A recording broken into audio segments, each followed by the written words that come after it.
Acho que fica evidente nessa contraposição que não é possível escolher um lado nem outro. Não há vida sem um pouco de história. Não há vida sem um pouco de fantasias, de ficções sobre si mesmo. E não há vida sem que essas ficções não sigam leis e regras mais ou menos coletivas. Senão não tem como estar na sociedade. Então toda a vida vai ser norteada por uma singularidade absoluta no campo do que aconteceu, mas uma espécie de invariância no campo do modo como aconteceu. Afinal, temos 2 pés, 2 braços, 2 bocas, essas 2 bocas não, nem sempre. Mas na fantasia podemos ter. Nem tudo também será possível inventar na fantasia.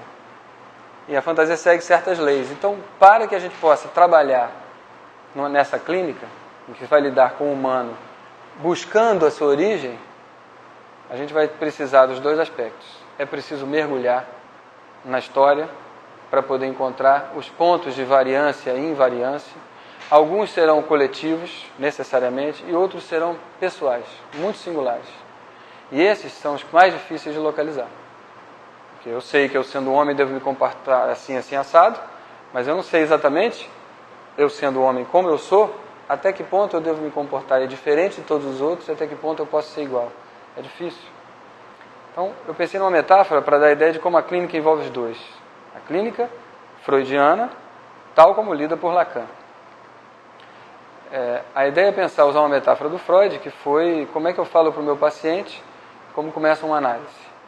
Eu falo para o meu paciente para ele sentar ao meu lado, fazer de conta que ele é um viajante de trem, e eu estou do lado, eu sou cego, e ele apenas descreve a paisagem que corre na janela. Essa metáfora do Freud diz muito sobre o que é a clínica freudiana. Então, primeiro, aquele que vai descrever concorda que ele vai navegar pela sua própria cidade. Vamos imaginar que isso seja uma peregrinação por uma cidade, em vez de um trem que a gente não tem nem tanto hábito.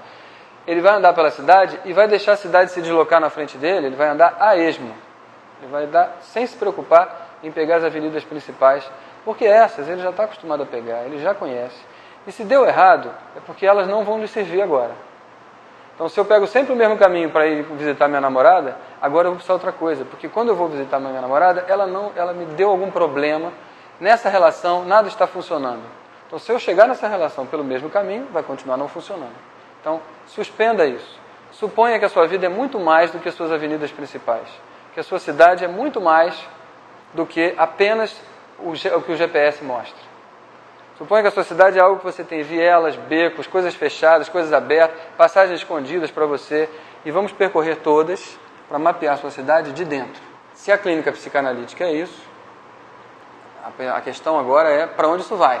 Haverá um mapeamento dessa cidade que vai servir para que eu reduza essa enorme cidade a coisas principais, mas não da maneira GPS, e sim da minha maneira própria. Nesse novo mapeamento, eu vou de repente descobrir uma rua que estava aparentemente escura, sem iluminação, mas ela serve para chegar aonde eu estava chegando de outra maneira.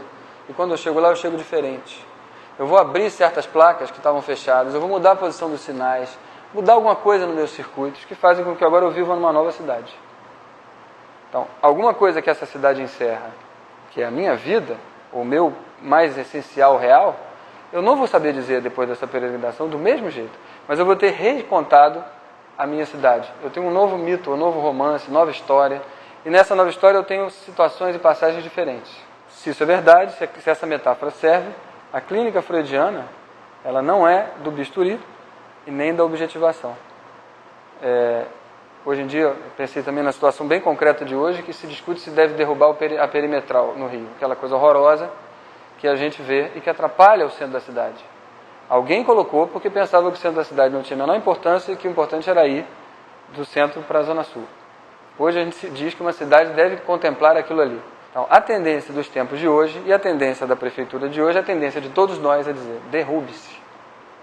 É preciso que se diga que isso não é o que uma análise propõe. A análise não vai derrubar a perimetral, ela vai fazer no máximo alguma coisa do tipo, uma das propostas para a perimetral inclusive foi essa, vira um grande jardim de pedestre, esconde-se no final das contas, muda tanto o uso da coisa, vira um grande parque tipo o Aterro do Flamengo, que ninguém mais pensa que aquilo ali é um monstro. Então esse tipo de coisa uma análise faz. Se remodela a cidade, mas sem exatamente intervenções do tipo tudo é possível. Nem tudo é possível, os mitos de origem que deram lugar para o real estão lá, E a gente vai percorrer e descobrir o que esses mitos localizam e o que eles têm de possibilidades alternativas, mais do que colocar no lugar de um mito outro. Senão, esse mito seria um pouco construído pelo analista para o paciente, ou pelo menos no encontro dos dois. E aí o quanto de preconceito do analista entraria? Não, o analista é aquele que está do lado do paciente. E o analista é cego, na metáfora do Freud. Ele não conhece a cidade, ele apenas tem a ideia de que há uma lógica. Essa cidade tem que ter lógica, senão ela não vai funcionar. Tem que ter uma entrada dos alimentos, saída dos alimentos, tem que ter uma reciclagem, tem que ter um lixo. As coisas devem funcionar nessa cidade. E ele entende algumas lógicas, mas ele não entende nada dessa cidade. Então ele está cego, ele sabe dizer quando deve... Olha só, essa rua é escura, devemos entrar, talvez. Vamos. É por aí que ele pode fazer alguma coisa. Então ele é o cego que é levado por alguém que decidiu que não vai pegar qualquer caminho, aliás, não vai pegar os caminhos comuns, vai pegar qualquer um. E é o cego que diz, pega qualquer um, é mais por aí. E então a gente tem aí, talvez também, aí se percebe que se a clínica é isso, aparece como é necessário, por um lado, que se mergulhe nas histórias, não haverá clínica psicanalítica se não houver alguém contando a sua história. É preciso percorrer essa cidade. E a cidade é a cidade do mito, não é a cidade real. Isso eu não disse, mas é importante deixar claro.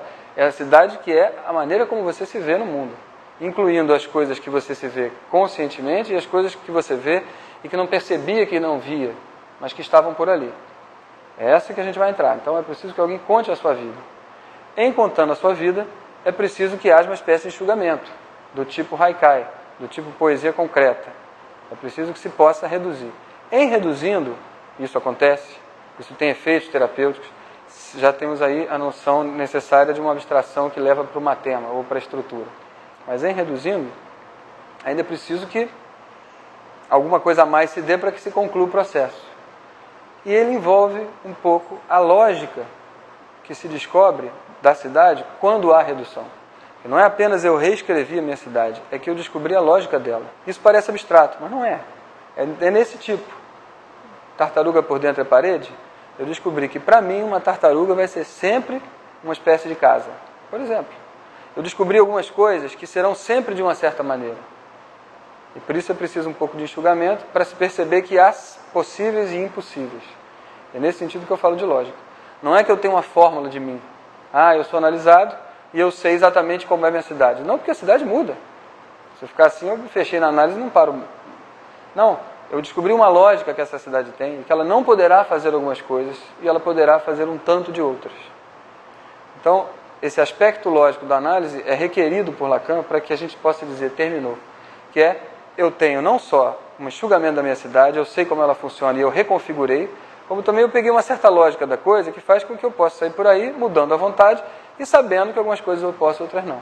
Comparado com os tempos de hoje, em que todos acham que tudo é possível de reengenheirar, parece às vezes pessimista ou derrotista, comparado com o fanismo um pouco megalomaníaco de hoje, talvez. Mas você achar que você pode mudar tudo nos seus genes, tudo na sua cidade, tudo na natureza, é um pouco o fato da ciência de hoje, que nos dá a impressão de que tudo é possível. A psicanálise não trabalha nesse registro do tudo é possível. Eu não poderei fazer plásticas ao infinito e ficar sempre jovem. Deveria ser evidente, mas não é evidente hoje. Então, eu não poderia ter o seio que eu quiser a hora que eu quiser.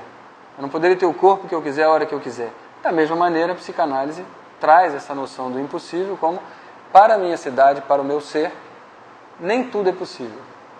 Agora, isso não quer dizer que eu vou saber o que exatamente eu posso ou não posso. Eu sou capaz de me redescobrir, me reinventar, mas sempre seguindo alguma lógica. E a lógica aqui é necessária para dar essa ideia. Algo não será possível.